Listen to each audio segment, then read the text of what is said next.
कल हम लोग पढ़े थे 3 बिलियनों के बारे में, उसमें से 2 बिलियन कल पढ़ लिए थे।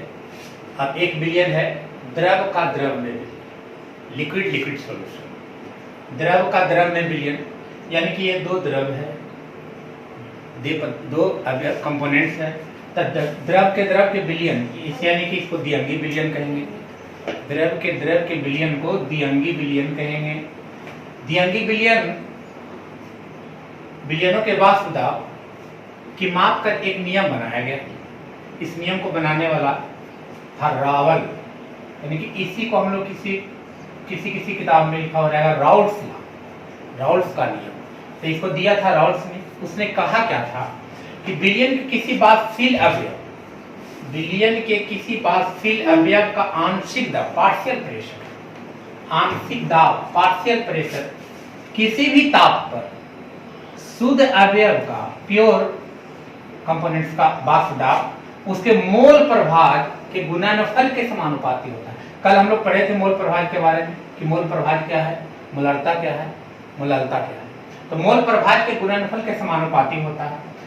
इस कंडीशन में आंशिक दाब, पार्शियल प्रेशर, प्योर कंपोनेंट्स का vapour pressure and mole fraction के गुणनफल के इक्वल होता है, बराबर होता है। तो मान लें कि वाष्पशील 2 द्रव है, 2 द्रव है जो वाष्पशील है। एक द्रव A है और दूसरा द्रव B है।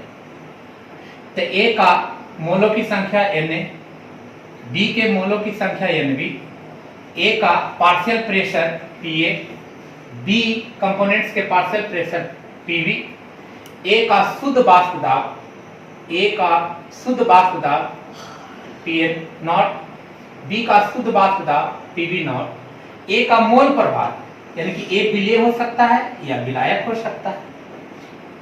A अगर विलेय है तो B विलायक है, अब B विलेय है तो A विलायक है।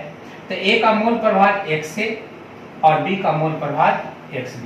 तो अब यहाँ नियम क्या कहा, राउल्ट का नियम कहा कि आंशिक दाब किसी भी ताप पर शुद्ध अवयव का वाष्प दाब और उसके मोल प्रभाव के गुणनफल के सब बराबर होता है, गुणनफल के बराबर होता है।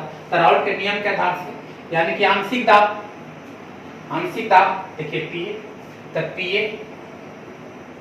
शुद्ध अवयव का वाष्प दाब Pa नॉट, इसका मोल प्रभाव x से, तो गुणनफल के बराबर होता है। उसी प्रकार Pv के लिए Pv not i into xb। अब डाल्टन एक वैज्ञानिक था, डाल्टन का पार्शियल प्रेशर आंशिक दाब के नियम हम लोग पढ़े थे कि डाल्टन के नियम था कि कुल दाब, टोटल प्रेशर, कुल दाब एक आंशिक दाब प्लस B का आंशिक दाब डॉट डॉट डॉट PC का आंशिक दाब जो PD का आंशिक दाब डॉट डॉट, जितने भी उसके आंशिक दाब होंगे उस सब के योगफल कुल दाब के बराबर होता है। यानी कि कुल दाब P से स्प्लिट करते हैं तो कुल दाब बराबर Pa प्लस PD। अब Pa का वैल्यू देख लीजिए, Pa नॉट गुने XA, Pa not into XA plus Pv का वैल्यू देख लीजिए, Pv not into XB, Pv not into XB। अब हम जानते हैं, यहाँ तक तो पढ़ ली, अब हम जानते हैं बिलो डेट,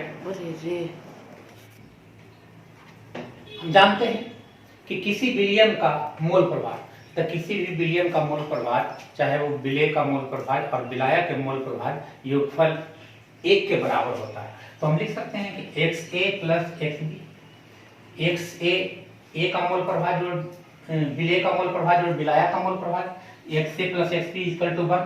अब इस कंडीशन में हम XB को इधर कर दें, इधर माइनस, इधर जाके प्लस, तो x के बराबर 1 माइनस XB। अब x का वैल्यू इसमें, इस इक्वेशन में इसमें पुट कर देते हैं। x का वैल्यू x से बराबर 1 माइनस XB। अब इसका मान हम अगर इसमें पुट कर दूं तो कितना हो जाएगा। अब देखिए यहाँ से इसका वैल्यू हम इसमें रखते, x से 1 माइनस XB, इसका पुटिंग कर देते हैं, इसका वैल्यू इसमें रख देता हूँ, तो हो जाएगा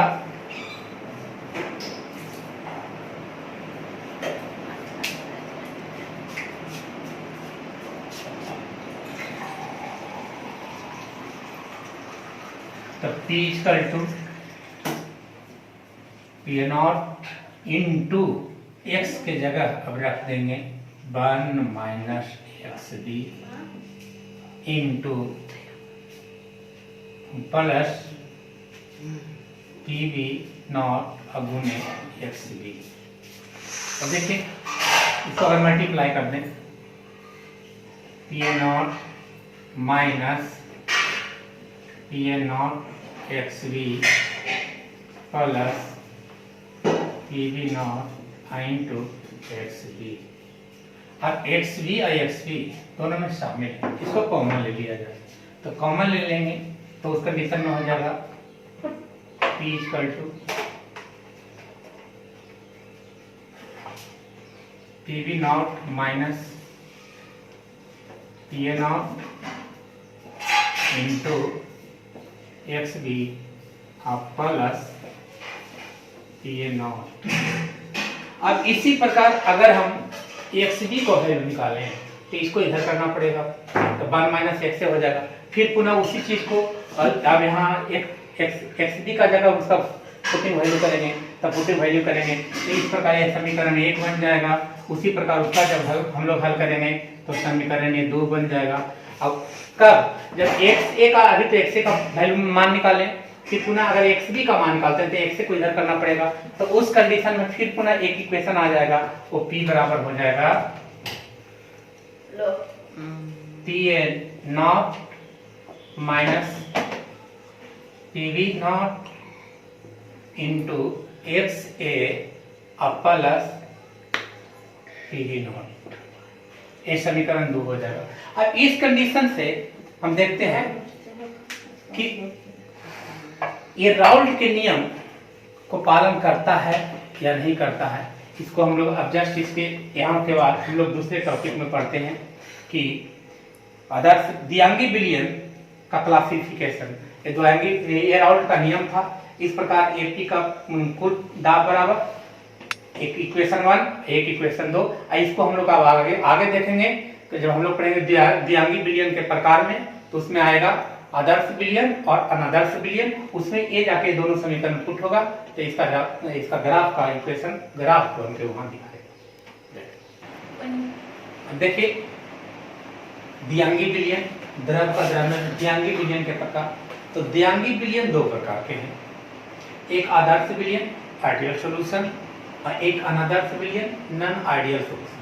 तो आदर्श विलयन जो राउल्ट के नियम को, वैसा विलयन जो राउल्ट के नियम को सभी ताप एवं सांद्रण पर पूर्णतः राउल्ट के नियम को पालन करता है, जिसके बनने में इंथैल्पी अथवा आयतन में कोई परिवर्तन नहीं होता है, उस विलयन को हम लोग आदर्श विलयन कहते हैं।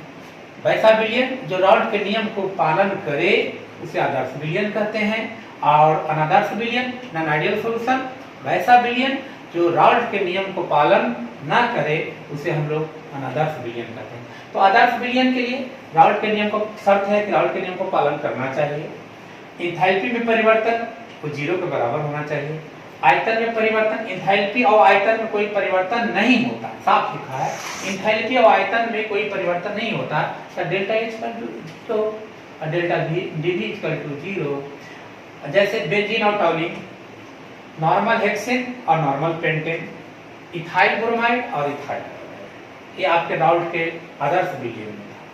अनादर्श विलयन जो राउल्ट के नियम को पालन ना करता है उसे अनादर्श विलयन कहते हैं। अर्थात एंथैल्पी और आयतन में परिवर्तन होता रहता है, एंथैल्पी और आयतन में परिवर्तन होता रहता है। जैसे राउल्ट के नियम को पालन ना करे, delta enthalpy equal to not equal to 0, DV not equal to 0। अब इस कंडीशन से इसमें हम आते हैं तो अनादर्श विलयन में 2 तरह का डिविएशन होता है, एक धनात्मक विचलन और एक है ऋणात्मक विचलन, पॉजिटिव डिविएशन और नेगेटिव डिविएशन। तो पॉजिटिव डिविएशन में पीओ का वैल्यू यहाँ से चेंज नहीं हो जाएगा, डेल्टा एच का मान हो जाएगा जो पॉजिटिव हो जाएगा, डेल्टा वी का मान है वो नेगेटिव हो जाएगा पॉजिटिव डिविएशन में, और नेगेटिव डिविएशन में डेल्टा एच का मान माइनस में हो जाएगा और डेल्टा वी का मान माइनस में हो जाएगा। तो ये ऋणात्मक विचलन कहलाएगा। अनादर्श विलयन में, अनादर्श विलयन 2 तरह का कंडीशन व्यक्त करेगा, एक धनात्मक विचलन और एक ऋणात्मक विचलन। धनात्मक विचलन पॉजिटिव डिविएशन, ऋणात्मक विचलन निगेटिव डिविएशन। तो ये तीनों का वैल्यू उसमें क्या होता है, ये बदलता जाता है। ये दोनों पॉजिटिव हो जाएगा, और ऋणात्मक विचलन में ये दोनों निगेटिव। दैट्स